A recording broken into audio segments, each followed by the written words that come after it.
kabar Sobat BPR kita Sentra Dana? Ketemu lagi dengan saya, Ngrario.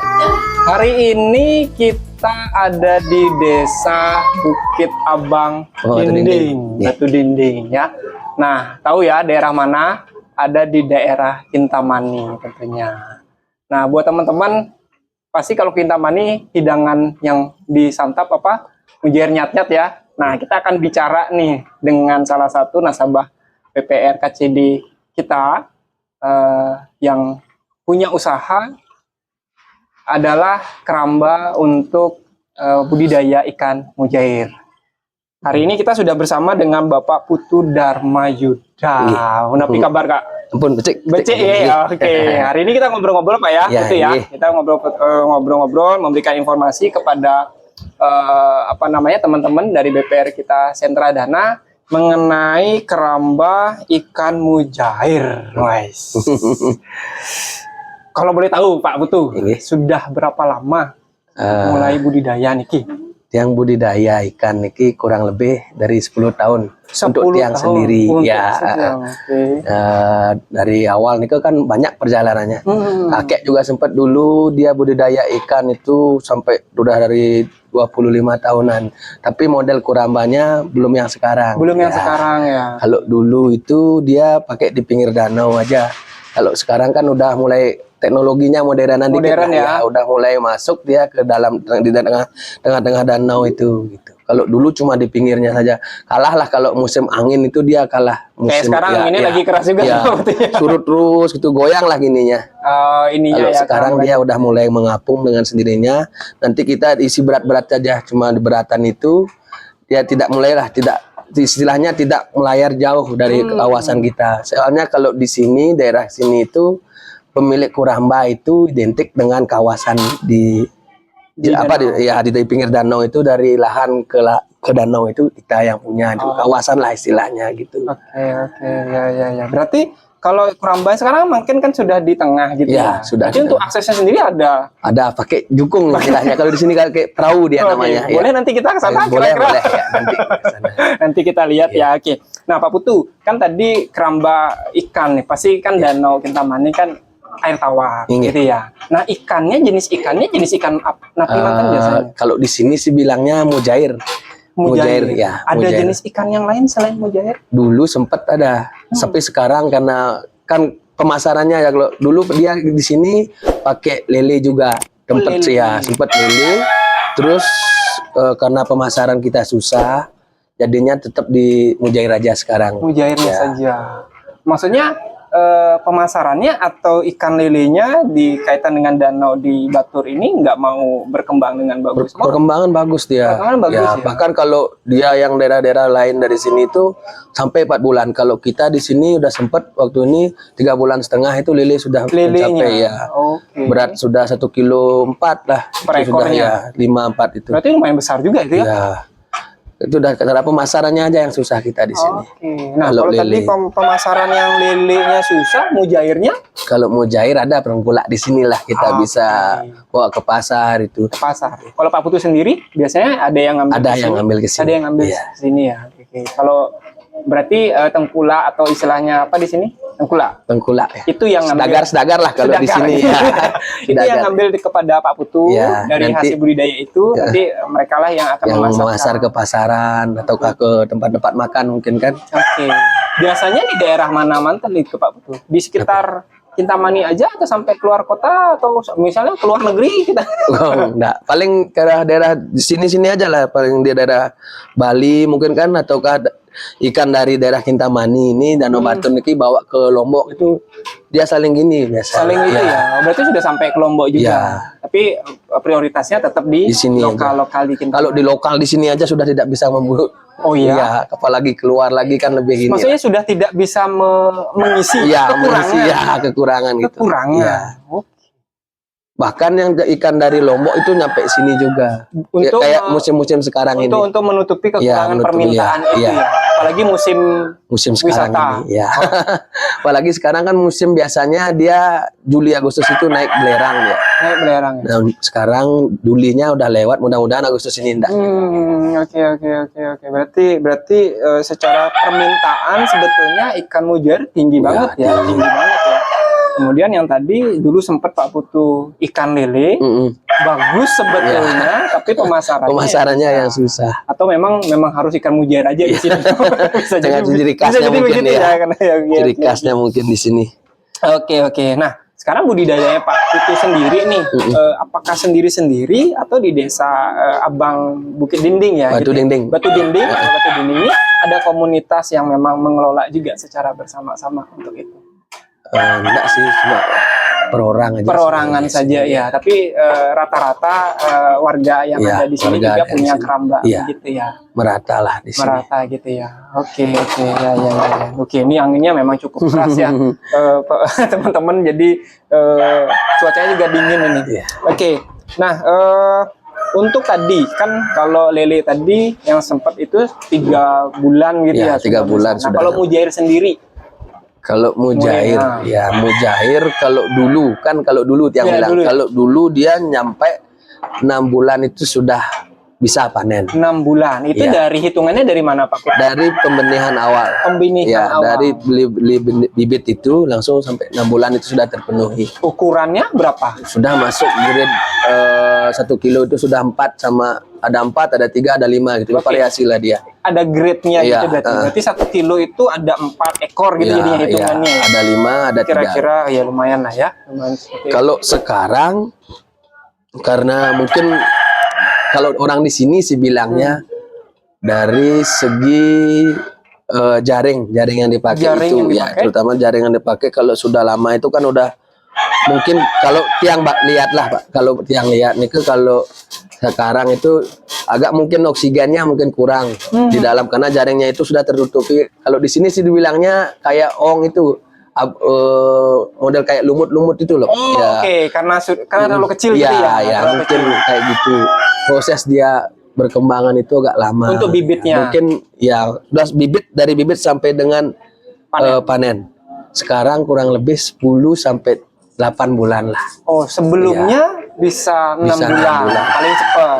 Sekarang justru malah agak panjang ya, karena kondisi yang tadi 8 sampai 10 bulan lah untuk ukuran tadi. Grade apa itu Pak? Tadi Pak Putu bilang grade itu ada grade kelasnya. Ada grade kalau gini misalnya, saya kan beli dari pembibitan awal, ada istilahnya grade 9, grade 10 gitu yang orang di sini.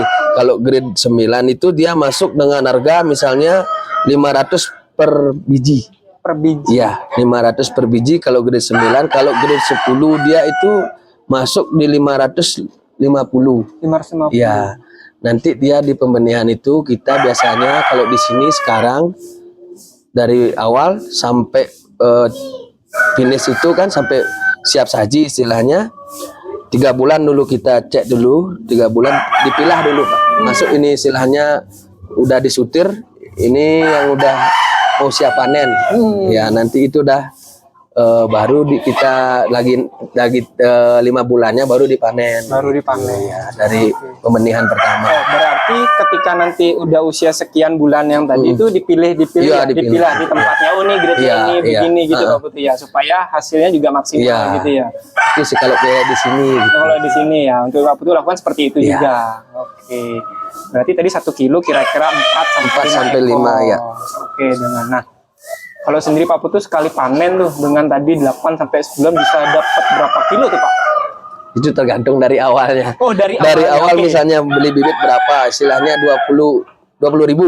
Kalau dari 20.000 itu kita dapat di sutiran pertama kita dapat 10.000, yang 10.000 itu anggap dah hilang atau mati. Iya, pasti kan ada yang ini yang nggak berkembang. 10.000, nanti kita hitung dulu itu udah sampai 8 bulan, udah masuk dia grade berapa. Kalau misalnya grade dari naikan 1 kilo itu naikan 4, nanti hitung itu 10.000-nya. Itulah globalnya. Berapa bulan itu memang diukur gitu ya atau dicek gitu? Nah, kalau orang di sini sih dengan lihat aja gitu ya, karena kan udah sekian lama ya.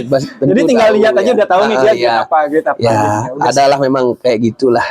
Nah, perkiraan aja gini segini gitu. Oke. Kalau untuk masalah timbangan pasnya kan belakangan. Biasanya sekali panen memang lumayan Pak Putu ya. Ukuran keramba sendiri yang Pak Putu punya Itu kurang-kurang masih bervariasi. Bervariasi ya. Ya. Kalau dulu dia 4x4. 4x4 itu Sekarang minim. ya, Minimnya ya 4x4. Sekarang sih udah modern karena kan terus ada teknologi penemuan dari orang-orang sini lah gitu. Betul. Jadi diangkat jadi 6x4, 8 bahkan 8x4 gitu. Itu pengaruh ke tadi grade Ya, itu, ya, jelas pengaruh, Pak. Kalau dia makin gede ukurannya, nanti kita misalnya di 6x8 kita taruh 1005 itu udah siap panen. 1005 proses dia besar itu lebih cepat, Pak. Kalau misalnya kita taruh di 6x4 itu 2.500, tentu proses besarnya agak sulit ya. Dengan kapasitasnya karena kapasitasnya itu, ya. tadi ya. Oke, berarti antara ukuran dan sebagainya juga menentukan juga ya. Menentukan Juga ya. Berarti kalau besar, kalau dulu ya secara volumenya juga bisa dipertimbangkan ya. Ya ngitung-ngitung juga. Itu dah itu. Nggak asal cuma tinggal gini aja ya. Kalau seiringnya waktu kan pasti adalah perubahan. Ya pasti. Betul. Menarik. Obrolan kita menarik teman-teman ya. Kita taunya kalau saya sih biasanya cuma makan aja, mujair nyat-nyat sudah tahu. Ternyata untuk menjadi mujair yang tadi ukuran grade dan sebagainya itu butuh waktu 8 sampai 10 bulan ya. Jadi kalau teman-teman biasanya dapat makan mujair itu ada yang ukurannya kecil kan, ada macam-macam ya, ada yang kelas-kelasnya, ada yang ukuran besar ya, ternyata tergantung juga ada grade-nya gitu. Oke. Nah, Pak Putu tadi panennya kan ukurannya udah ada tuh. Iya. Pernah gagal panen nggak? Kalau gagal sih Astungkara sih sementara ini mudah-mudahan sih belum pernah. Sekian lama itu dan tidak akan pernah. Okay. Mudah-mudahan itu dengan cuaca yang inilah Astungkara lancar. Tapi biasanya kalau dari ya anggaplah Pak Putu kan belum pernah nih. Kalau dari teman-teman yang lain dari ini Pak Putu kan gagalnya karena apa itu Pak? Paling kalau misalnya gagalnya dulu paling gara-gara belerangnya itu Pak. Belerangnya. Oh iya benar ya. Belerangnya patah lah. Sempat teman-teman juga ada beberapa gitu yang ikan yang udah mau dipanen besok itu hari ini mau dipanen besok itu malamnya ya udah. Kalau kayak gitu sudah nggak bisa ya? Nggak bisa. Kalau kena belerang itu benar-benar harus dipungut, dibuang gitu. Oh itu udah nggak mungkin dijual. Nggak mungkin dijual ya. Karena dikonsumsi juga nggak bagus. Nggak layak dikonsumsi memang itu. Oke, berarti untuk yang di sini di Danau Batur sendiri gagal panennya karena belerang. Faktornya adalah belerang aja. Itu musiman atau kita nggak bisa prediksi Pak tuh? Biasanya sih kalau percayaan orang di sini gitu, yang sudah berlalu lah. Biasanya dia muncul itu di bulan Juli sama Agustus, Pak. Bulan? Iya, di bulan, iya. Di musim hitungannya ya. Kalau di sini sih seperti itu. Kalau Juli udah lewat Julinya ini. Mudah-mudahan nggak ada Agustus ini ya. Agustus ini sedang jalan. Gitu. Biasanya sih di Juli Agustus. Gitu. Makanya dia kalau misalnya beli benih itu menghindari di bulan Juli dan Agustus gitu. Karena cuacanya pasti agak ekstrim Juli Agustus. Iya. Cuacanya dingin. Angin gitu. Oke. Nah, kalau untuk sama ini kan belum terjadi nih. Langkah-langkah yang Pak Putu pasti sudah siapin juga ya. Iya, kalau misalnya di bulan Juli Agustus itu ikan pada saat Juli Agustus itu diwaspadai lah untuk pembenihannya aja gitu sih. Pak Putu atur. Ya, kalau misalnya ikan udah mulai gede-gedean dikit itu udah mulai agak gini lah, Pak. Soalnya itu juga nggak bisa diprediksi ya. Nggak bisa kalau sama sekali ya. Misalnya di tempat A, di tempat B, di tempat C kan gitu Pak. Dia meletusnya di tempat C. Ini tempat A sama B ini aman dia. Terkecuali nggak ada angin. Kalau ada angin mungkin dibawa dia dibawa. Artinya ketika tercemar itu pun yang mungkin hanya beberapa titik saja. Nggak semua. Nggak semua ya kayak satu danau gitu. Enggak semua. Hanya di beberapa titik saja. Beberapa titik yang kena. Sampai saat ini Asukara jangan lah. Itu dah mudah-mudahan. Oke. Berarti ya tindakannya hanya ngatur pembibitan. Hanya istilahnya nasib aja gitu. Gimanain orang nggak bisa istilahnya alam itu cuaca alam itu nggak bisa diprediksi. Tapi paling nggak kita karena itu udah ada kayak waktunya kita mungkin ngaturnya di situ yang tadi di situ udah. Jadi kalau sudah mulai ada ini pernah nggak Pak tuh sampai misalnya belum saatnya panen karena ada seperti itu artinya panen lebih dulu. Pernah sih kayak dulu kayak gitu, tapi kita pilah dulu ikan yang udah siap panen. Jadi biar nggak nanti kan sedagar ini tengkulak ini kan nggak mau dia masuk di misalnya 1 kilo isi 6 gitu. Nanti dia cara pasarnya itu susah gitu, ya. Oh, karena memang sudah permintaannya adalah di yang tadi itu ya. Ya di 5, 4, 3 gitu lah. Ya. Emang ada di atas beberapa. itu susah dia jual. Karena mungkin memang belum siap konsumsi, jadi ukurannya juga ya gitu. Itu dah belum siap dikonsumsi. Oke. Nah, Pak Tu tadi kan bilangnya kerambanya ada di danau. Ya. Apakah selain di danau kerambanya Pak Tu juga buat atau warga di sini misalnya buat juga penangkaran atau kolam itu di daratan? Belum sih ada. Belum pernah. Belum ada ya. Belum ada. Oke. Nanti misalnya kalau misalnya ada rezeki mungkin bisa buat pemenihan lah di pinggir aja dulu. Nanti kalau udah masuk grade 10 atau kalau lebih di grade 10 baru kita masukin ke Kurambayang ini. Itu rencananya sih, bayangannya ya. Untuk sementara soalnya belum ada. Soalnya kita di sini memang dikalahkan oleh pada saat pembenihan itu, Pak. Makanya di saat pembenihan itu beli 50.000, nanti dapatnya itu mungkin 20.000 atau 30.000. Berarti kita kan kalahnya 30-30 ini ekor ya? Ya, berarti kita dikalahnya kan di waktu itu aja, untuk pembenihan aja. Mungkin dia lepas kah dari jaringnya itu atau gimana? Oh, karena ukurannya ya? Ya, ukurannya. Istilahnya kalau beli itu kan dari awalnya itu nggak semua lah sama ukurannya. Ya, gitu. Pasti ada istilahnya yang kecil beberapa. 20.000 ya. Ini juga repot. Ya, itu udah. Mungkin ngambil satu-satu. Ngitung aja kayaknya. Ya kira-kira lah. Kira-kira gitu. Nah, tadi bibit, benih dan sebagainya. Bibit dan benihnya sendiri ikan mujair yang ada dari Danau Batur ini dari mana sebetulnya? Kalau di sini kebanyakan beli di wilayah Tabanan, namanya Bolangan katanya. Bibitnya bibit dari sana, benihnya dibeli, kemudian dikirimin ke sini. Gitu. Itu berarti dibawa ke sini langsung ditempatkan yang tadi, di tempat yang memang untuk benih pertama. Gitu benih pertama.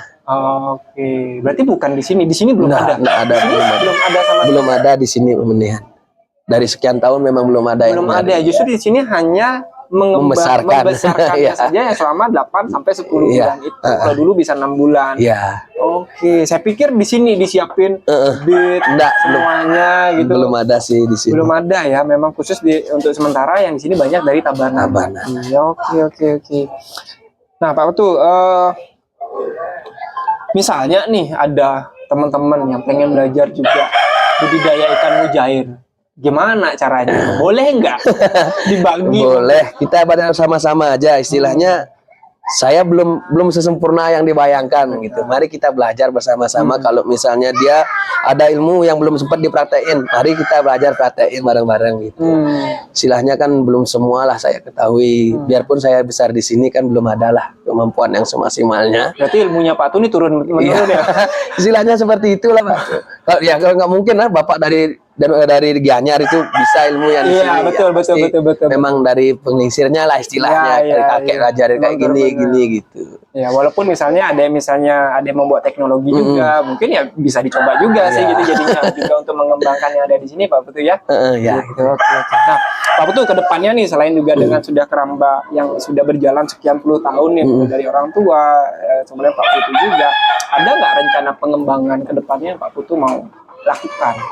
Paling saya di pengembangannya itu udah dari bibit awalnya. Di bibitnya ya. Jadi sementara kemarin kan beli di luar gitu ya. Sekarang mau coba. Rencananya lah coba dulu, tapi belum gini istilahnya belum mengetahui penuh lah. Nanti kalau misalnya gimana sih sistemnya ini, kalau coba aja nih kan nanti rugi juga gitulah istilahnya, Pak. Kalau kita pelajari dulu gimana gini.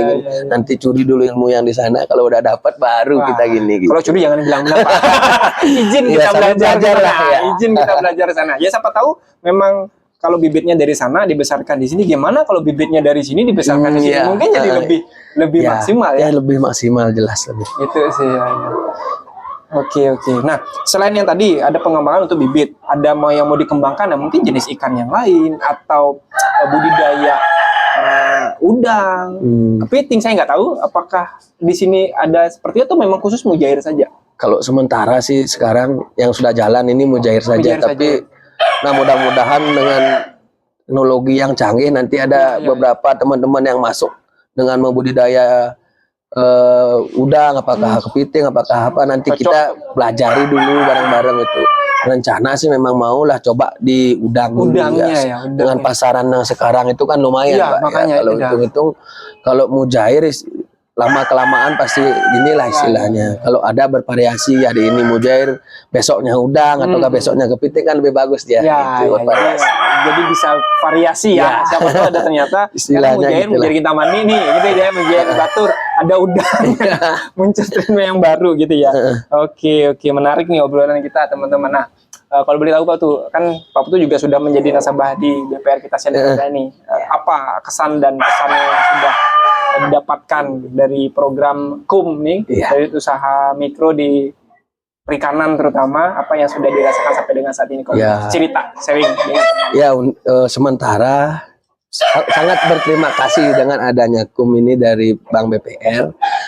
Kita masyarakat lah, khususnya saya pribadi merasa sangat dibantu dengan adanya program. Nah, istilahnya simpan pinjam ini sangat bagus. Tadinya saya istilahnya dapat yang biasanya dapat pakan hari besok udah nggak ada, yang sekarang aja cukup, jadinya saya bisa pinjam dengan bantuan dari Bank BPR ini.